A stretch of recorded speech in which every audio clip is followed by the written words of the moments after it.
जय हिंद। आज आपके लिए इस वीडियो में क्लास 8 का मैथ सुगम गणित चैप्टर 1 परिमेय संख्या रेशनल नंबर पार्ट 36 वीडियो बनाने जा रहे हैं। पार्ट 36 वीडियो आज बनाने जा रहे हैं। तो आज का जो टॉपिक रहेगा साथियों, सहचर नियम या सहचारिता, जिसको सहचर नियम भी इसका हिंदी होता है, सहचारिता भी कुछ लोग कहते हैं, इसको सहचारिता के नाम से भी इसे जाना जाता है, लेकिन इसको इंग्लिश में बोलते हैं एसोसिएटिव लॉ। क्या बोलते हैं? Associative law. तो आज हम लोग एसोसिएटिव लॉ यानी सहचर नियम में क्या पढ़ेंगे। तो इसके पहले मैं पार्ट 35 वीडियो में हमने बताए थे सहचर नियम से रिलेटेड गुणन के अंतर्गत परिमेय संख्या के बारे में बात किए थे। तो आज इस वीडियो में हम लोग भाग के अंतर्गत बात करेंगे परिमेय संख्या के बारे में। तो नंबर 1 पॉइंट बोल रहा है कि परिमेय संख्या भाग के अंतर्गत सहचर नियम नहीं पालन करता है, यानी परिमेय संख्या जो होता है भाग के अंतर्गत सहचर नियम पालन नहीं करता है। क्यों नहीं करता है? इसका क्या रीजन है? देखिए, इसका रीजन क्या है ये तो एग्जाम्पल के अनुसार, एग्जाम्पल लेने के बाद ही आपको समझ में आएगा। तो यहाँ पर थोड़ा समझिए कि जितने भी परिमेय संख्या होता है सहचर नियम के अकॉर्डिंग जितने भी परिमेय संख्या होता है, सबसे पहले ये जानिए कि परिमेय संख्या का बात हो रहा है और सहचर नियम का। तो सहचर नियम में कितने परिमेय संख्या आएंगे? तो 3 परिमेय संख्या आएंगे, 3 रेशनल नंबर आएंगे। तो परिमेय संख्या भाग के अंतर्गत सहचर नियम नहीं पालन करता है। क्यों नहीं करता है? क्योंकि इसका जब फार्मूला के अकॉर्डिंग हम जब मान बैठाएंगे, जैसे कि यहाँ पर लिखल है सूत्र को इंग्लिश में बोलते हैं फॉर्मूला। नंबर 1 में क्या लिखे हैं? P/Q भागा R/S भागा M/N not equal to P/Q भागा R/S भागा M/N, जहाँ P/Q और R/S और M/N परिमेय संख्या है। और इसी को आसानी के लिए हमने लिखे A भागा B भागा C not equal to A भागा B भागा C, जहाँ A B और C परिमेय संख्या है। यानी ये फार्मूला है किसका? सहचर नियम का। कौन चीज़ का? भाग का सहचर नियम, भाग के सहचर नियम का ये फार्मूला है। और इस फार्मूला में क्या बोल रहा है कि जो LHS वाला जो फार्मूला है और RHS वाला फार्मूला है, दोनों बराबर नहीं है, इसीलिए परिमेय संख्या भाग के अंतर्गत सहचर नियम नहीं पालन करता है। तो आप जो है सबसे पहले इस जो नंबर 1 नंबर 2 का जो कंसेप्ट हम बोर्ड पर लिखे हैं, इसका आप स्क्रीनशॉट लीजिए। उसके बाद एग्जाम्पल के अकॉर्डिंग हम इसमें मान बैठा के सॉल्व करते हैं। क्या ये सच में कह रहा है कि परिमेय संख्या भाग के अंतर्गत सहचर नियम लागू नहीं होता है? तो आप इसका स्क्रीनशॉट ले लीजिए साथियों। जो एग्जाम्पल लेते हैं और इस एग्जाम्पल के मदद से हम क्या करेंगे, यहाँ पर सॉल्व करेंगे। तो यहाँ पर देखिए, हमने एक एग्जाम्पल लेते हैं। तो यहाँ पर एग्जाम्पल लेते हैं, एक एग्जाम्पल लेते हैं और इस एग्जाम्पल के अनुसार देखते हैं ये जो फार्मूला जो कह रहा है कि परिमेय संख्या भाग के अंतर्गत सहचर नियम पालन नहीं करता है, तो इसको पता कैसे चलेगा? एग्जाम्पल के अकॉर्डिंग। तो यहाँ पर हम एक एग्जाम्पल लेते हैं। सबसे पहले A का मान कुछ रख लेते हैं, नीचे वाला फार्मूला का यूज कर रहे हैं। A का मान जो है हम कुछ ले लेते हैं। तो यहाँ पर ध्यान दीजिएगा, A का मान हम ले लेते हैं 2/3। क्या ले लिए? 2/3 ले लिए। A का मान 2/3 ले लिए। उसी तरह B का भी मान लेना होगा, तो B का मान भी ले लेते हैं। तो B का मान हम ले लेते हैं -1/4। क्या ले लिए? -1/4। तथा C का भी मान लेना होगा, क्योंकि सहचर नियम में कितने परिमेय संख्या होते हैं? 3 परिमेय संख्या। तो C का मान हम ले लेते हैं 2/7। तो C का मान हमने ले लिया 2/7। तो 3 परिमेय संख्या लिए। A का मान 2/3, B का मान -1/4 और C का मान 2/7 ले लिए। अब इसको क्या करना है? फार्मूला के अकॉर्डिंग चलना है। तो इसका फार्मूला क्या होता है? तो यहाँ पर थोड़ा ध्यान दीजिएगा। तो इसका फार्मूला भी आपको बताएं। तो अब चलना है, तो यहाँ पर लिखना होगा, अब भाग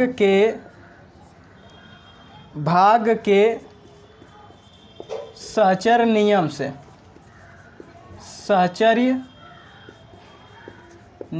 से, तो भाग के सहचर नियम से तो क्या होता है सहचर नियम का फॉर्मूला A भागा ब्रैकेट में B भागा C ब्रैकेट 1, उसके बाद क्या था नॉट इक्वल टू। तो अभी थोड़े देर के लिए जो है यहाँ पर नॉट इक्वल टू है, नॉट इक्वल टू है ना, चलिए नॉट इक्वल टू लिख देते हैं।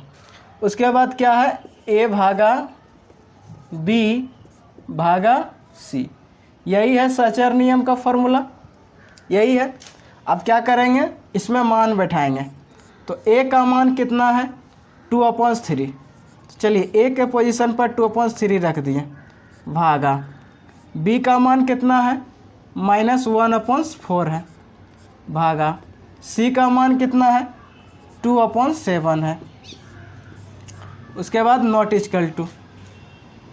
तो यहाँ पर अभी हम नॉट इक्वल टू नहीं करते हैं, यहाँ पर इक्वल ही रहने देते हैं, बराबर ही चिन्ह देते हैं।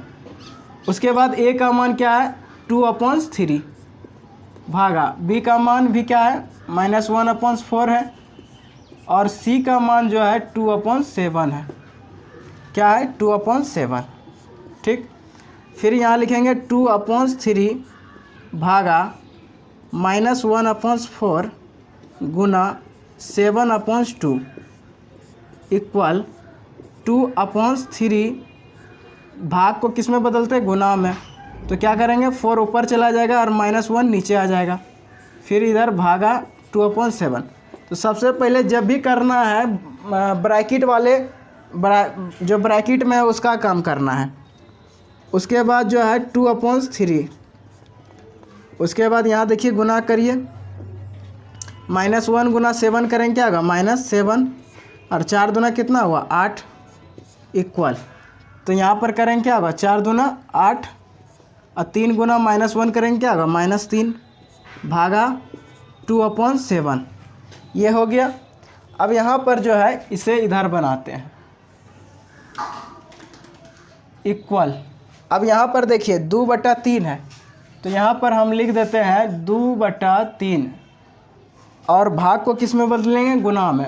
तो गुना में बदलेंगे तो 8 ऊपर चला जाएगा और -7 नीचे आ जाएगा। फिर बराबर चिन्ह है तो बराबर दे दीजिए, फिर 8/-3 गुना 7 ऊपर चला जाएगा, 2 नीचे चला जाएगा, ये किया अभी। अब यहाँ पर थोड़ा ध्यान दीजिए, कटने वाला कोई नहीं है, चलिए नहीं कटाएंगे।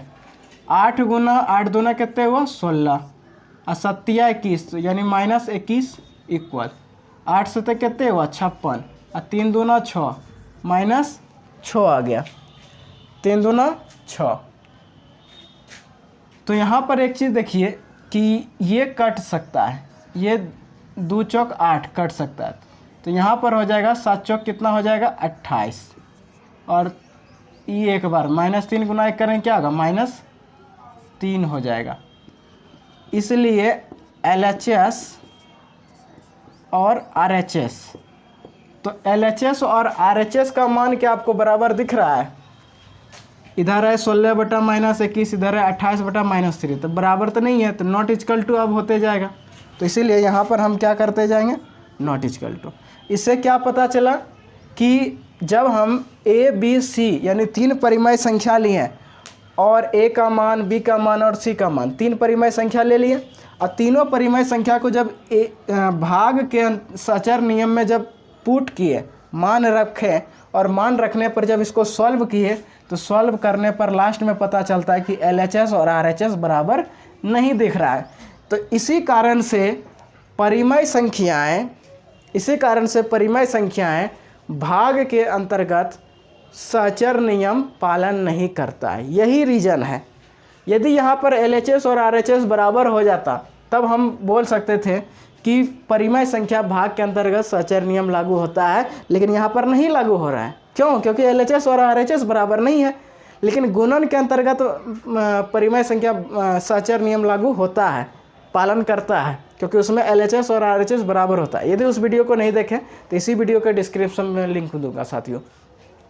तो अब इसका जो है आप सबसे पहले स्क्रीनशॉट लीजिए। अब साथियों सेकेंड मेथड देखते हैं, तो ध्यान दीजिएगा सेकेंड मेथड क्या होता है। तो यहाँ पर जो है हमने वही सवाल है, लेकिन इसको अलग तरीक़ा से एक सेकंड मेथड माने कि दूसरे तरीक़ा से इसको बनाने का प्रयास करेंगे। तो यहाँ पर देखिए, ये यहाँ पर क्या लिखे, ए का मान, बी का मान और सी का मान दिया है, 3 परिमेय संख्या है। अब भाग के सचर नियम से और सचर नियम का फॉर्मूला भी हम लिख दिए हैं, इसलिए यहाँ पर LHS, तो LHS वाला फॉर्मूला कौन होगा, तो A भागा इंटू बी भागा सी, यही होगा। ये क्या है, LHS वाला फॉर्मूला है। अब इसमें क्या करना है, मान बैठा देना। A का मान देखिए कितना दिख रहा है, तो 2/3 भागा B का मान -1/4, फिर उसके बाद भागा C का मान क्या है 2/7, ये मान पुट कर दिए। उसके बाद यहाँ लिखना है 2/3 भागा, तो सबसे पहले इस तरह का जब रहे भिन्न का भाग, तो इसको पहले ब्रैकेट वाला काम करिए। ब्रैकेट को तोड़ना ज़रूरी है, क्योंकि ये भीड़ में है और ये अकेला है, तो भीड़ को पहले शांत करिए, पहले हल करना है। तो -1/4 गुना, भाग को गुना में जैसे बदलते हैं तो 7 ऊपर चला जाता है और 2 नीचे आ जाता है। उसके बाद क्या करना है, 2/3 भागा, उसके बाद -1 गुना 7 करेंगे तो -7, और 4 दूना कितने हो गया, 8 हो गया, 4 दूना 8। उसके बाद जो है इसको यहाँ पर हल करते हैं, इस जगह पर, फिर बराबर चिन्ह दीजिए, बराबर 2/3, तो यहाँ पर लिखना है 2/3 गुना, तो गुना को भाग को गुना में बदलेंगे तो 8 ऊपर चला जाएगा और -7 नीचे आ जाएगा, ठीक। उसके बाद कटने वाला नहीं है, तो 8 दूना 16 और 7 21, -21 हो गया। अब क्या करना है, RHS को लेना है, इसलिए RHS, तो RHS वाला फॉर्मूला क्या है, A भागा B भागा C, तो यहाँ पर A का मान, B का मान और C का मान इसमें भी पुट करना है।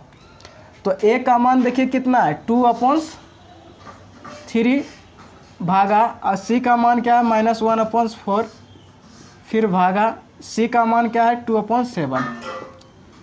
उसके बाद जो है यहाँ पर ब्रैकेट वाला को पहले शांत करना है, तो 2/3 गुना, भाग को गुना में बदलेंगे 4 ऊपर और -1 नीचे, भाग 2/7, तो 4 दूना कितना हुआ 8, अब -3 गुना -1 करेंगे क्या होगा -3 भागा 2/7, भाग डिवीजन 2/7। उसके बाद 8/-3 गुना 7 ऊपर चला जाएगा और 2 नीचे होगा, देखिए कट गया, 4 दूना 8 और ये कितना बार में, एक बार में, ठीक। उसके बाद क्या हुआ 7 चौक कितना 28, अब -3 गुना 1 करेंगे क्या होगा -3। तो देखिए LHS और RHS का मान अलग अलग आ रहा है। LHS का मान आया 16/-21, RHS का मान आया 28/-3। तो यहाँ पर लिखेंगे, इसलिए LHS not equal to RHS proved, यानी इसी कारण से सचर नियम जो है भाग के अंतर्गत पालन नहीं होता है। यदि पालन होता तो LHS और RHS का मान दोनों क्या आता है, बराबर आता। तो साथियों, इस वीडियो को देखने के लिए धन्यवाद।